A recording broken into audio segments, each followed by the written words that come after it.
தலை சிறந்த கோவிலும் இல்லை, தந்தை சொல்மிக்க மந்திரம் இல்லை. நாடு தொண்டை நாடு. மலைநாடு. நீங்க தொண்டை நாடு எங்க நாடுதான், மலைநாடு எங்க நாடுதான். பாண்டிய நாடு முத்துடைத்து, சேர நாடு வேலமுடைத்து, சோழ நாடு சோறுடைத்து, தொண்டை நாடு சான்றோர்கள் உடைத்து. அப்படின்னா மற்ற நாட்டுல காட்டிலும் உங்க நாட்டுல அதிகமான சான்றோர்கள் இருக்காங்கன்னு அர்த்தம். மற்ற நாட்டுல சான்றோர்கள் இல்லையா? அப்படி நான் சொல்லவே இல்லையே. இல்லம்மா, அதுக்கு அதான் பொருள். என்ன பொருள்? பாண்டிய நாடு முத்துடைத்து. சரி, வேற எந்த நாட்டுல முத்து இருக்கு? வேற எங்கும் இல்ல. சேர நாடு வேலமுடைத்து. ஆமா, வேலமுடைத்துனா என்ன பொருள்? காடுகள் நிறைந்த பகுதி, அங்கே யானைகள் அதிகமாக வாழக்கூடிய இடம், தந்தம் என்ற பொருள். மலைகள் நிறைந்த பகுதி சேரநாடு. அங்க நிறைய யானை இருக்கு. யானைகளுடைய மலைகள் இல்லைங்க, காடுகள் நிறைந்த பகுதி. மேற்கு தொடர்ச்சி மலையினுடைய தொடக்கமே சேரநாடு தான். அது அங்க இருந்தாலும், ஆனா மலையும் மலை சார்ந்த இடமும் அப்படின்னு சொன்னா எங்க நாடு தானே சொல்லணும். தொண்டை நாடுதான். குன்று இருக்கும் இடமெல்லாம் மலையும் மலை சார்ந்த பகுதி. குழையத்தோர் வழிபடட்டும் அப்படின்னா அது எங்க நாட்டுக்கு தான் செல்லும், பாக்கெல்லாம் செல்லாது. இப்போ கேட்போம், கேரளாவில் அதிகமா மலை இருக்கா, தமிழ்நாட்டில் அதிகமா மலை இருக்கா? கேரளாவில் தான் இருக்கும். நான் கேரளா போனதில்லை. பொதுவான நீங்க சொல்லுது கேரளான்னு சொல்லுவாங்க. அண்ணே, மழை அதிகமா அட சொல்லிட்டே அப்புறம் எனக்கு சாட்சிக்கு ஆள் கூப்பிடுறீங்க? சாட்சிக்கு ஆள் கூப்பிடணும். உன்னை மாதிரி ஆட்கள் பேசும்போது கேரளா சரி, வீடே மலை மேலதான் இருக்கு. இப்ப மலை நாடுன்னு எதை சொல்லலாம்? அதெல்லாம் எங்க நாடு தான் சொல்லணும். கேரளா பாண்டிய நாட்டுல இருக்குதா? 20 காலம் கொண்ட தொண்டை நாட்டின் எல்லை இணைச்சப் அப்படின்னா அப்ப உங்களுடைய நாடு அதான். அப்ப ஒவ்வொரு நாட்டுக்கும் ஒவ்வொரு எல்லை இருக்கு. என்ன என்ன என்ன என்ன ஆண்கள் தென்காசி, இது சேர நாட்டினுடைய எல்லை. ரொம்ப நாள் ஆச்சு பேசி, அதான் யோசிக்கிறேன். வடக்கே பழனி, வான்கிழக்கு தென்காசி. ஒன்னும் பிரச்சனை இல்ல. அந்த ஆமா, ரொம்ப நீங்க ஓய்வு எடுத்துக்கிறதுக்காக அதனுடைய ஆரம்பம் தான் அது. இப்ப இதுக்கு ஏன் இதை பேச வரேன்னாமா, வள்ளியம்மை என்ன பேச வரேன்னா, என்ன பேச வரீங்க? பாண்டிய நாடு முத்துடைத்துனா முத்து வேற எங்கேயும் கிடைக்காது. ஆமா, முத்துக்கள் கிடைக்கும், அதிகமாக கிடைக்காது. சோழ நாட்டுல முத்து எடுக்க முடியுமா? முத்து எடுக்க முடியாது. கிடைக்குங்க. கிடைக்குமான்னு தானே கேட்டீங்க நீங்க? ஆனா கிடைக்கும். வாங்குறதா உற்பத்தி செய்யறதுமா? ஏமானு நீங்க என்ன சொன்னீங்க? கிடைக்குமான்னு கேட்டீங்க. அதான் கிடைக்கும். எல்லா ஊரையும் தான் எல்லாமே கிடைக்கும். அதான் சொல்ல வரேன். ஆனா சிறப்பு எந்த ஊருக்கு? பாண்டிய நாட்டுக்கு தான். சோழ நாட்டை முத்துடைத்துன்னு சொல்லல, பாண்டிய நாட்டை தான் முத்துடைத்துன்னு சொன்னாங்க. சேர நாடு வேலமுடைத்துனா ஏன் சாமி? என்னமா? சோழ நாடுன்னு சோறுடைத்துன்னு தான் சொல்லுவாங்க, முத்துடைத்துன்னு சொல்ல மாட்டாங்க. ஏன்? அங்க சோறுக்கு மறுபெயர் அறிவாளின்னு ஒரு பொருள் உண்டு. அது எங்க நடந்தது? சரி, இருந்துட்டு போட்டு விடுங்க. ஓ ஆமா ஆமா ஆமா ஆமா ஆமா. என்ன சொல்ல வந்தேன், சோறு உடைத்து அப்படின்னா மன்னர் காலத்திலே அன்னசத்திரம் வைத்து அங்கங்கே உணவுகள் வழங்கப்பட்டது. அதனால சோழ நாடு வந்து சோறு உடைத்தா அது ஒரு பொருள் உண்டுன்னு சொல்ல வரேன். சோறு என்றால் அறிவாளிகள்னு ஒரு பொருள் உண்டு. சோறு உடைத்து அப்படின்னு சொன்னாலும் இந்த அன்னச்சத்திரம் இருக்குல்ல, எந்த ஊர்ல? நம்ம அன்னச்சத்திரம் இருக்குல்ல, அதுக்கு முன்னாடி பேர் என்ன தெரியுமா? என்ன? நம்ம அன்னச்சத்திரம். நம்ம அன்னச்சத்திரம் அதான் முன்னாடி பேரு. சரி, மணமேல்குடி சத்திரம் பண்ற இடமே இதெல்லாம் பாண்டிய நாடு தான். பாண்டிய நாட்டுல ஜோறு இல்லையா? ஜோறு போட்டாங்களே, அப்புறம் ஏன் சோழ நாட்டை மட்டும் ஜோறு அடித்துனாங்க? அட, அங்கே வந்து காவிரி நீர் பாய்ந்து 3 போகும் நெல் விளையக்கூடிய இடம் எங்களுடைய சோழ நாடு. ஆணை கட்டி மாடு கட்டி போரடி மாலாது என்று ஆணை கட்டி போரடித்த நாடு சோழ நாடு, பாண்டிய நாடு. அந்த கவி பாண்டிய நாட்டுக்கு தான். நீங்க வேணா போய் தேடி பாருங்க. எனக்கு வேற வேலை இருக்கு. இப்ப நீங்க சொல்ல வந்த விஷயத்தை சொல்லுங்க. உண்மைமாதே, என்ன கிட்ட சொல்ல வந்த விஷயத்தை சொல்லுங்க. ஆணை கட்டி போரடித்த அழகு எந்த நாடு? பாண்டிய நாடு. அப்படிதான் கவி இருக்கு. சோழ நாடுன்னு சொல்லல. சரி, அது இருக்கட்டும் ஒரு பக்கம். இப்ப நான் கேட்க வந்தது என்னன்னா, இதெல்லாம் இங்க கிடைக்குது, அதனால இது பெருமை வாய்ந்தது. தமிழ்நாட்டோட நெற்களஞ்சியம் எது அப்படின்னா தஞ்சாவூர். தஞ்சாவூர் எங்க இருக்கு? பாண்டிய நாட்டுலயா? சோழ நாட்டுல இருக்கு. அறுவடை எங்க அதிகமா நடக்கும்? எங்க நடக்கும்? எனக்கு தெரியல, உங்களை கேக்குறேங்க. பாண்டிய நாட்டுல விவசாயம் நடக்கலையா? அறுவடை அதிகமாக எங்க நடக்கும்? பாண்டிய நாட்டுல விவசாயம் நடக்கல, சேர நாட்டுல விவசாயம் நடக்கலன்னு நான் கேட்கல. இந்த அறுவடை எங்கே அதிகமாக விளையும்? நான் வந்து எவ்வளவு வேணாலும் உங்களுக்கு எனக்கும் போட்டி. சரியா? சரி, இந்த கவி பாண்டிய நாட்டுக்குரியதுன்னு நான் சொல்றேன். நான் அதுக்கே வரல. கவி இங்க இருக்கோ யாரு பாடியதோ இருக்கு வரலன்னா நான் கேட்கிறேன் அதிகமா சோழ நாட்டுல தான் நடக்குது அப்படிங்கிறதுக்காக அந்த கவி வந்து அதுக்கு தான் பொருத்தமாகும்னு எப்படி சொல்லணும்? நான் கேட்கறதுக்கு தாங்க நீங்க சொல்லணும். கேளுங்க. நீங்க என்ன தடுத்து எடுத்து பேசுறீங்க? அதான் வேலையே. குறுக்க பேசலாம் கூடாது. எனக்கு கோவம் வந்து பேசாம இருந்துருவேன். அது என்ன கொடுமையா இருக்கு? பேசுறாதான் இருவர் பேசினாதான் தர்க்கம் நல்லா இருக்கு. உங்க தர்க்கம் அதான் பெரிய பொல்லாத தர்க்கம். என்ன தர்க்கம்? என்னவோ சொல்ல வந்தீங்களே. அறுவடைகள் அதிகமாக நடக்கக்கூடிய நாடு எந்த நாடு? தமிழ்நாட்டினுடைய நெற்களஞ்சியம் தஞ்சாவூர். எந்த நாடுன்னு கேட்டா தஞ்சாவூர் நான் கேட்டேன். எந்த ஊருன்னு கேட்டேன். எனக்கு அப்படிதானே சொல்லணும். நீங்க ஏன் அப்புறம் தஞ்சாவூர் நீங்க நான் எந்த ஊருன்னு கேட்டதுன்னா தஞ்சாவூர்னு சொல்லணும். தமிழ்நாட்டோட நெற்களஞ்சியம் எதுன்னு கேட்டதா தஞ்சாவூர்னு சொன்னா அதுல ஒரு நியாயம் இருக்கு. ஜாதிக்கேத்த நாட்டுடைய தலைநகரம் எதுமா? சோழ நாட்டோட தலைநகரம் உப்பையூர். வரலாறு தான் அதெல்லாம் பேசிட்டு இருக்குது. உப்பையூராக இருந்தது. அதுக்கப்புறம் திருவாரூராக இருந்தது. உப்பையூராக இருந்தது. சோழ நாட்டோட தலைநகரம் முதல்ல எந்த ஊருன்னா உப்பையூர் தாங்க முதல்லையா? அதுக்கப்புறம் திருவாரூர். உங்க ஊர் எந்த ஊரு? மன்னார்குடி. சோழ நாடு தானே? ஆமா. சோழ நாட்டோட தலைநகரம் முதல்ல எந்த ஊருன்னு கேட்டா சொல்ல தெரியுமா? என்ன சொல்ல தெரியணும்னா முதல்ல எந்த ஊர் தெரியுமா? முதல்ல எந்த ஊரு? என்ன செக்காய் இப்ப நிக்குது வண்டி அப்படியே ஊருக்கு போறதுக்கு வழி வேண்டாமா? முதல்ல தலைநகரமாக இருந்து ஆட்சி செய்தது என்னன்னு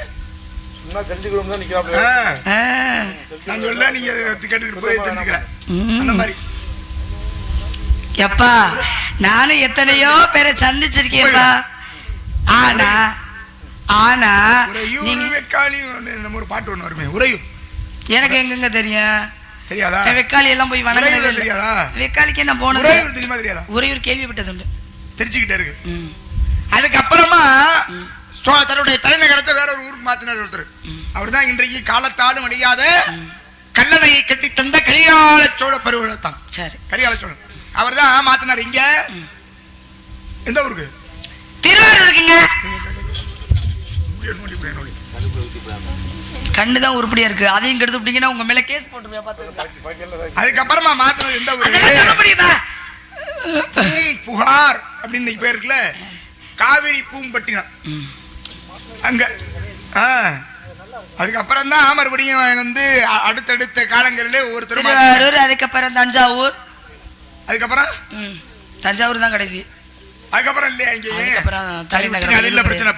அப்ப அதனுடைய தலைநகரம் அது. உங்களோட தலைநகரம் இது? எங்களுடைய நகரம் அதே மாதிரி சொன்னேனுங்க. சோழ நாட்டோட மேற்படிங்க. மல்லி ஒன்னோட தலைநகரம் அது கேட்கணும்.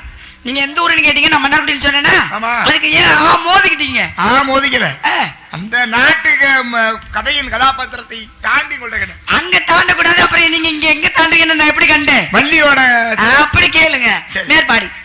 மேற்பாடி எந்த ஊரு? மேற்பாடினா மேற்பாடினா மேற்பாடி தாங்க. காட்பாடி. அங்கே ஒரு சிற்றூர்னு ஒரு ஊர் இருக்கு.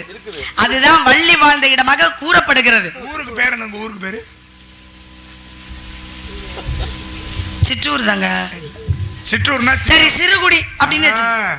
சிறுகுடி என்னும் சிற்றூர். அப்ப சிற்றூர்னு சொன்னா ஒத்துக்க மாட்டீங்க. சிற்றூருங்கிறது சின்ன ஊருன்னு தான். அப்ப சிறுகுடினா என்னங்க? சிறுகுடிதாமா ஊர் பேரு. அட அது தெரியுதுங்க. சிற்றூர்னா என்ன, சிறுகுடினா என்ன? சிற்றூர்னா சின்ன ஊரு, சிறுகுடினா சின்ன குடியா இருக்கிறது தான். ஆனா ஊருக்கு பேருங்கிறது ஒண்ணு இருக்குல்ல. ஏ சாமி, இதெல்லாம் எதுக்கிட்டே கத்துக்கிட்டீங்களா நீங்க? இல்லம்மா, நான் தான் அப்படி பதில் சொல்லுவேன். பேர் என்ன? ஊருக்கு பேரு சிற்றூர். மறுபடியும் பாருங்க. என்ன ஊருக்கு பேரு? சிறுகுடி. சிறுகுடி எங்க ஊர் தான். சிற்றூர் எங்க ஊர் தான் சாமி. சிறுகுடி சின்ன ஊரு. ஐயா ஐயா, சிற்றூர்னால எங்க ஊர் தான், சிறுகுடினால எங்க ஊர் தான். இல்லம்மா, சிறுகுடி தான் ஊருக்கு. ஐயோ, நான் என்ன பண்ணுவேன்? நான் லூசா இல்ல நாரத லூசா? இல்லம்மா, நூலே அப்படிதாம்மா சொல்லுது, சிறுகுடி தான் ஊர் பேருன்னு. அப்ப சிற்றூர்னு சொல்லல. இல்ல, சிறுகுடி தான் ஊர் பேரு. சரி, இருந்துட்டு போடு. இப்ப என்ன அது பிரச்சனை? என்ன பிரச்சனைனா, உங்க நாட்டோட தலைநகரம் காட்பாடி, மேற்பாடி. எனக்கு மேற்பாடின்னு தாங்க நூல்ல இருக்கு. சரி, அது விட்டுருங்க. மேற்பாடி உங்க பாண்டிய நாட்டோட தலைநகரம் அது மதுரை. முதலையும் அதான். முதல்ல இல்ல, முதலையும் மதுரை தான். முதலையும் அதான். ஆமையா மதுரையை தான் வந்து தலைநகரமா கொண்டு ஆட்சி செய்தாங்க. என்ன ரொம்ப யோசனை, வண்டி பின்னுக்கே போகுது. என்னக்கு போகலாமா? நான் ஒருவேளை தப்பா ஏதோ படிச்சுட்டோன்னு வச்சுக்கிறேன். உங்க அண்ணன் பேசினாரு முதல்ல, சாணக்யா என்னென்னமோ சொன்னாரு, அதெல்லாம் வந்து கந்தபுராணத்துடைய காண்டங்கள்னு. சரி, நான் தான் படிக்கல, அவ்வளவு அவர் படிச்சு வச்சிருக்காரு ஆங்கில மொழியில. நாளைக்கு போய் படிக்கணும், ஆங்கிலத்துல போய் படிக்கணும். அவரே அவ்வளவு படிச்சிருக்காரு. தங்கச்சி நீங்க நிறைய படிச்சிருப்பீங்க. நான் படிக்கவே இல்லைங்க. பள்ளிக்கூடத்துக்கு கூட அந்த மழை நேரத்துல கூட வெயில் நேரத்துல கூட ஓரமா போய் உண்டுனது. பள்ளிக்கூடமே இல்ல, நீங்க பள்ளிக்கூடத்துக்கு போறது. சரி, குருகுலம் உண்டு இல்ல உங்களுக்கு எல்லாம் யாரு குருகுலத்துல வச்சு பள்ளிக்கூடம் சொல்லி கொடுக்க? அதான் சொல்லி கொடுக்கலன்னு தான் சொல்ல வரேன். இல்ல, உங்களுக்கு அந்த பக்கமே இல்ல. அப்ப உங்க சேரநாடு, சேரநாட்டோட தலைநகர் கேரளா. என்னங்க சேர நாட்டினுடைய தலைநகர் கேரளா. சேரளம்ங்கிறது கேரளா. அதுக்கு தலைநகர் ஒன்று இருக்கணும்ல? இருக்கணும்ல. இந்த ஊரு அதான் கேரளா. கேரளாக்கு திருவனந்தபுரம். எங்க கேரளா தாங்க, கேரளாவுக்குள்ளதான் இருக்கு திருவனந்தபுரம். சேர நாட்டுக்கு கேரளா தானா? உங்களுக்கு என்ன பிரச்சனை இப்ப? இல்லம்மா, இந்த சிலப்பதிகாரம்னு ஒரு நூல் இருக்கு தெரியுமா? படிச்சிருக்கீங்களா? சொல்லுங்க. 50 காப்பியங்களிலே முதலானது. இந்த நூலுக்கு இன்னொரு பேர் இருக்கு, குடிமக்கள் காப்பியம்னு பேரு. சரி, நூலுக்கு யார் எழுதியது சிலப்பதிகாரத்தை? யார் எழுதினா? குடக்கோச்சேரல்ங்கிறவர் எழுதினார். சரி, சிலப்பதிகாரத்தை எழுதியது யாரு? நம்ம நாட்டுக்கு என்னென்னமோ சொல்லுவான், ஆனா உண்மையாவே சிலப்பதிகாரத்தை யார் எழுதியதுன்னா அவர் பேர் வந்து குடக்கோச்சேரல் அப்படின்னு பேர். எந்த நாட்டை சேர்ந்தவர் தெரியுமா? அவரு சேர நாட்டை சேர்ந்தவர். இவர் எழுதுறாரு, சிலப்பதிகாரத்துல மொத்தம் எத்தனை காண்டம் இருக்கு? 3 காண்டம் இருக்கு. 3 காண்டங்கள் சிலப்பதிகாரத்துல. இந்த 3 காண்டத்துக்கு முதல் காண்டம் எதுன்னா அதான் புகார் காண்டம், அடுத்து மதுரை காண்டம், அடுத்து வஞ்சி காண்டம். ஏன் இது 3க்கு இப்படி பேர் வச்சாரு தெரியுமா? அந்த சிலப்பதிகாரம் நடந்த காலகட்டத்தில் சோழ நாட்டினுடைய தலைநகரம் பூம்புகார், காவிரி பூம்பட்டினம். அதனாலதான் புகார் கண்டம்னு பேர் வைக்கிறார். சிலப்பதிகாரம் நடந்த காலகட்டத்தில் பாண்டிய நாட்டினுடைய தலைநகரம் மதுரை எம்பதி, அதனாலதான் மதுரை கண்டம்னு பேர் வச்சார். அந்த சிலப்பதிகார காலகட்டத்தில் சேர நாட்டினுடைய தலைநகரம் வஞ்சிங்கிற ஊர், அதனாலதான் வஞ்சி காண்டம்னு பேர் வச்சார். அப்ப புகார் காண்டம், மதுரை காண்டம், வஞ்சி காண்டம் அப்படிங்கிற 3 காண்டத்தையும் எழுதி 3 நாட்டுக்கும் பெருமை. 3 நாட்டுக்கும் பெருமை சூடி அந்த நூலை கொடுத்தவர் யாரு?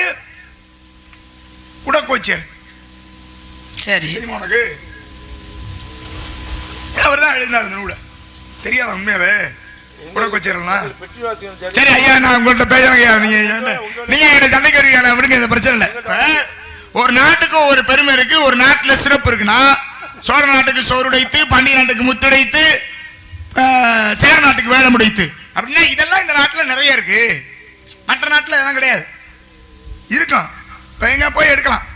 ஆனா ஏன் இவ்வளவு பேச்சு பேசுறேன்னு தெரியுமா? தொண்டை நாடு சான்றோர்கள் உடைத்துன்னு சொன்னியமா, மற்ற நாட்டுல காட்டுல சான்றோர்கள் உங்க நாட்டுல நிறைய இருக்காங்களா? நெற்றுக்கண் திறப்பனும் குற்றம் குற்றமே கேட்டார். யார? சிவனைய பார்த்து.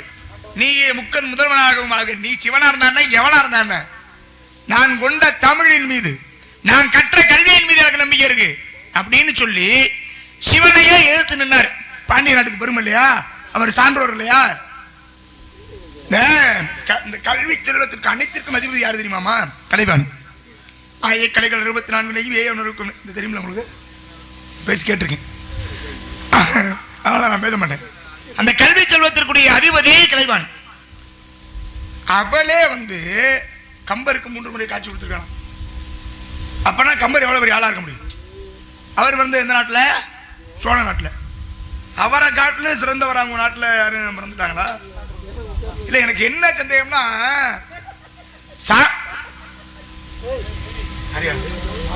சரி, சான்றோர்களுடைய தெரிஞ்சு சொல்றியம்மா, இப்போ இந்த நாட்டுக்கு சான்றோர்களுடைய தான் பேர் இருக்கான்னு இல்ல பேசி முடுங்க. இல்லம்மா, ஏன் கேக்குறேன்னா நீ இந்த நாடு தானே, சான்றோர்களுடைய தான் பேரா? இதான் எனக்கு சந்தேகம். இதுக்கு பேசுறது தான் இவ்வளவு பேச்சு பேசணும். நீங்க பேசும்போது பேச மாட்டீங்க, நான் பேசும்போது உங்களுக்கு பேசினா வாயில சுட்டுக்கணுமே. நல்லா பேசுங்க. சேர நாடு வேலமுடைத்து, சோழ நாடு சோறு உடைத்து, பாண்டிய நாடு முத்துடைத்து, இதெல்லாம் சொன்னதை ஏத்துக்கிட்டாரு நாரதர். சேர நாட்டில் பிறந்தாரு ஒருத்தர், 50 காப்பியங்களில் எழுதப்பட்டவர். அதுக்கப்புறம் சோழ நாட்டிலே பிறக்கப்பட்டவர் கம்பர். அவரை விட ஒரு பெரிய ஆள் இருக்காரா?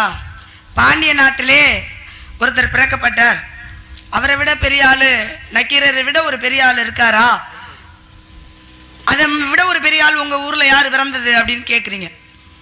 நெற்றிக்கண் திறப்பினும் குற்றம் குற்றமே அப்படின்னா சிவனையே எதிர்த்து கேள்வி கேட்டார். திருமுருக ஆற்றுப்படைங்கிற நூலையே அவர் தான் பாடினார். அப்ப அவரு கௌமார சமயத்தை தழுவியே பாடினார். அதே போல பாண்டிய நாட்டிலே ராமாயணத்தை எழுதியவர் கம்பர். அவர் வைணவ சமயத்தை தழுவி எழுதப்பட்ட நூல். அதுக்கப்புறம் மணிமேகலை அதெல்லாம் எழுதிற அது ஒரு சமயத்தை தழுவி எழுதப்பட்ட நூல். ஆனா எங்க நாட்டுல தொண்டை நாட்டுல எதற்காக சான்றோர்கள் உடைத்து அப்படின்னு சொல்லப்படுகிறது அப்படின்னா, அங்கே 63 நாயன்மார்களிலே அதிகமாக 43 பேர் பிறக்கப்பட்டது நாடே தொண்டை நாடுதான். மனதிலே கோவில் கட்டி வணங்கக்கூடிய ஒருவர் பிறந்திருக்கார் அப்படின்னா அது எங்க நாட்டுல தான். கந்த புராணத்தை இயற்றிய கச்சியப்ப சிவாச்சாரியர் பிறந்தது எங்களுடைய நாடுதான். இதெல்லாம் சொன்னா நீங்க ஒத்துக்க மாட்டீங்க. நான் கேட்டேனா 63 நாயன்மார்கள் அவர்கள் மட்டும் சமயத்தை தழுவவில்லையா, சைவ சமயத்தை தழுவவில்லையா? இப்ப கௌமார சமயத்தை தழுவிதானே கந்த புராணத்தை எழுதுகிற, அப்ப அவரெல்லாம் சான்றோர்கள் உடைத்துன்னு நீ எப்படி சொல்லலாம் அப்படின்னு கேட்பீங்க. எனக்கு தெரியும் இது பக்தி உடைத்துன்னு வேணா சொல்லலாம். போருங்க, நாங்கெல்லாம் பக்திமான்கள். நீங்க பேசும்போது நான் பேசல, ஏன் பேசலாம்? நானா பேசலாம். அப்படி குறுக்க பேசக்கூடாது. பேசலாம். அறிவாளிக்கு அது அழகு அல்ல. பேச விட்டு பேசும் பொழுது உங்க பேச்சுக்கு தகுந்த மாதிரி ஜாடிக்கேத்த முடிய நான் பேசணும். அதான் அழகு. பெரிய பேச்சாளர் தவற தட்டி கேட்கறது தான் அழகு. நான் பேசுறது தப்பு இருந்துச்சுன்னு நிறுத்துங்க, நீங்க பேசுறது தப்பு அப்படின்னு சொல்லிடலாம். அது உங்களுடைய குணம். ஏன் குணம் அப்படி கிடையாது. ஏன்னா பேச விட்டு பேசுறது என்னுடைய குணம். என்னுடைய குணம் அல்ல. அதிகமாக பேசக்கூடியவர்கள் அப்படிதான் பேச விட்டு அப்புறம் தான் பேசுவாங்க. ஏன் நீங்க இவ்வளவு சொல்றீங்களே, நம்ம ராஜ நடிகர் வைரமணி அண்ணனே அப்படிதான் பேச விடாரு. நம்ம எவ்வளவு வேணாலும் பேசு, எனக்கு அதை பத்தி பிரச்சனை இல்லை. ஆனா நான் பேசுனதுக்கு அப்புறம் அவர் 2 மணி நேரம் பேசுவார். ஏன் அப்படின்னா நான் என்னென்னலாம் பேசிக்கணும் அது மறுத்து என்னென்னலாம் பேசணுமோ அதுக்கு தகுந்த மாதிரி அவங்க பேசிடுவாங்க. அதுதான் பேச்சுக்கு அழகு. நீங்க பேசும்போது நானும் பேசி, நான் பேசும்போது நீங்களும் பேசினா அழகு கிடையாது. அதுதான் இந்த சேர நாடு, சோழ நாடு, பாண்டிய நாடு, தொண்டை நாடு. தொண்டை நாடு சான்றோர்கள் உடைத்து அப்படின்னு சொன்னதுக்கு காரணமே இவங்கெல்லாம் சைவ ஒவ்வொரு மதத்தை தழுவிய நூல் எழுதுகிறார்கள். அறிவாளிகள் தான், நான் அதெல்லாம் மறுத்து சொல்லவே முடியாது.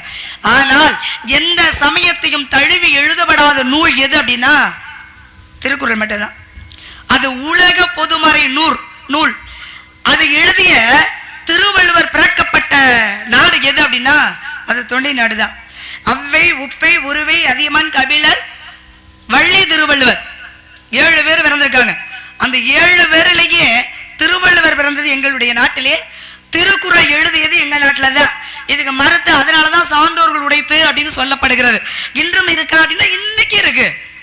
ஆண்டோர்கள் சான்றோர்கள் பெரிய படித்த அறிவாளிகள் நிறைந்த பகுதி அப்படின்னு சொல்றாங்க. ஆனால் அதை காட்டிலும் ஒரு நிறைந்தவர் யார் அப்படின்னா திருவள்ளுவர்.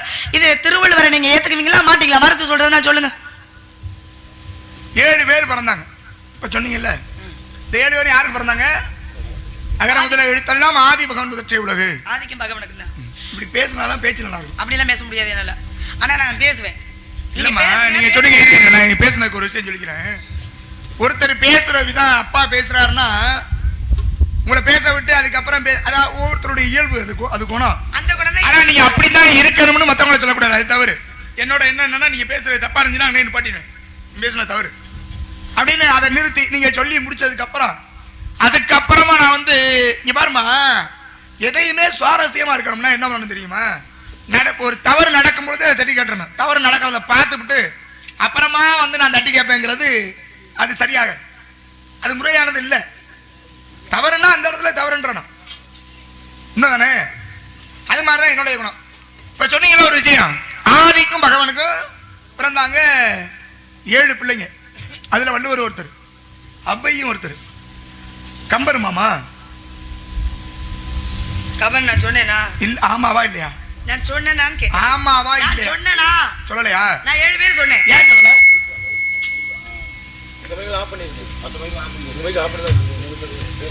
திட்டமுடன் இந்தலையில் இன்னபடி என்று எழுதிவிட்ட சிவனும் சுத்து விட்டானோ, முட்ட முட்ட பஞ்சமே ஆனாலும் பாரும் அவனுக்கு கண்ணாய் நெஞ்சமே அஞ்சாதிரு அப்படின்னு பாரு. கம்பரை ஏன் சொல்லலன்னா, சோழ மன்னர்களுடைய காலகட்டத்தில் வாழ்ந்தவர் கம்பர். கம்பர் எப்ப வாழ்ந்தாரு? சோழ மன்னர்களுடைய காலகட்டம்.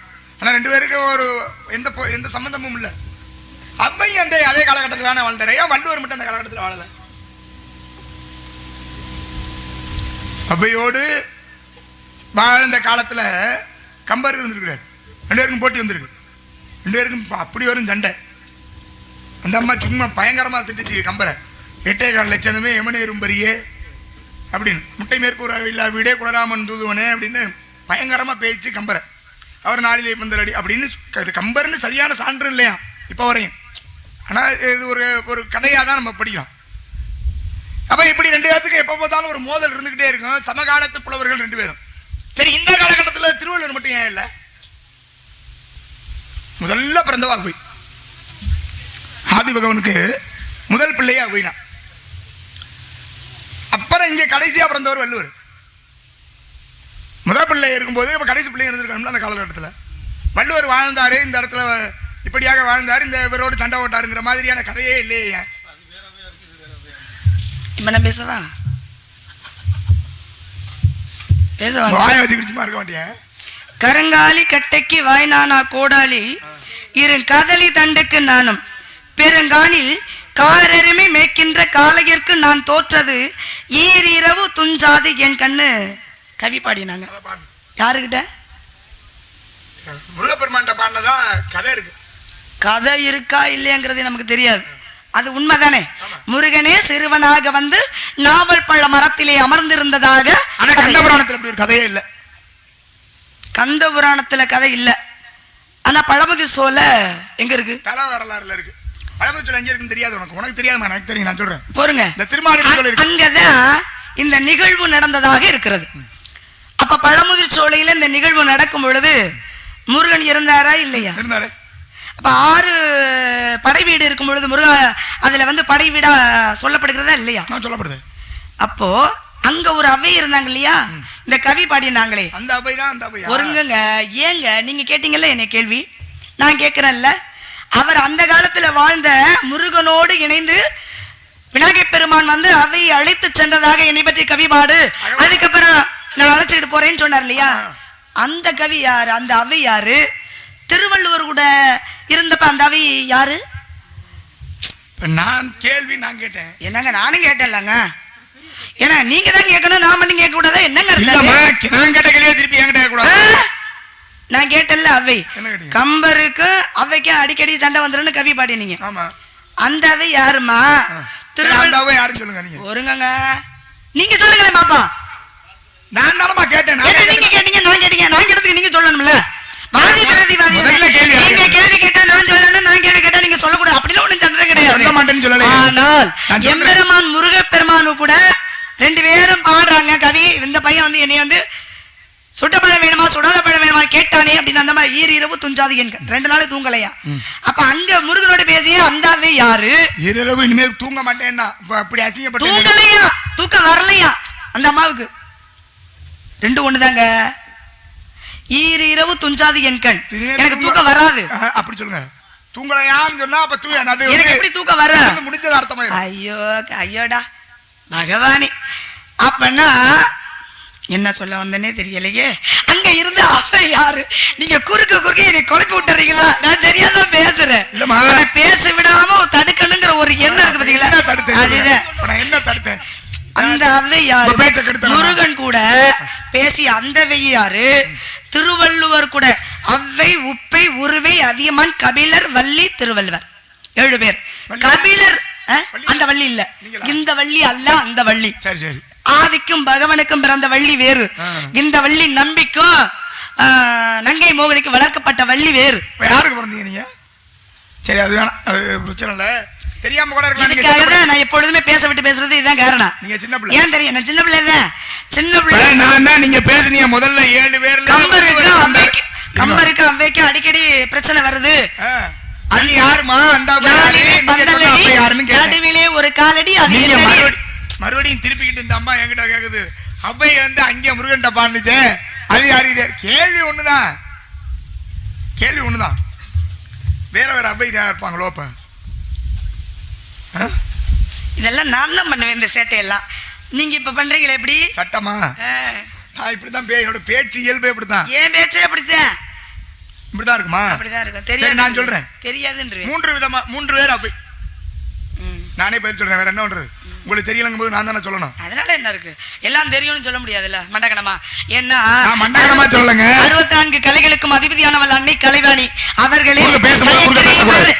ஒண்ணா இருக்கணும். என்ன நீங்க வந்து கல்வியை கற்ற பிறருக்கு ஓதிக்கொண்டிருக்கும் பொழுது எனக்கு எல்லாம் தெரியும் சொன்னா அது மண்டகன அழிவுக்கு பொருள். எனக்கு ஒண்ணும் தெரியாதுன்னு சொன்னாலும் அறிவில் பொருள். ஆனா உங்களை பேச விட்டு நான் பேசுறேன்னு வச்சுங்க, அதுதான் சிறப்பான. அப்படி கிடையாது. இப்ப பேசுறது கூட நீங்க தப்பா தான் பேசுறீங்க. அயக்கிரி வேற்ற கலைவாணி கல்வி கத்துக்கிட்டாங்களா? யார் சொன்னது அப்படி?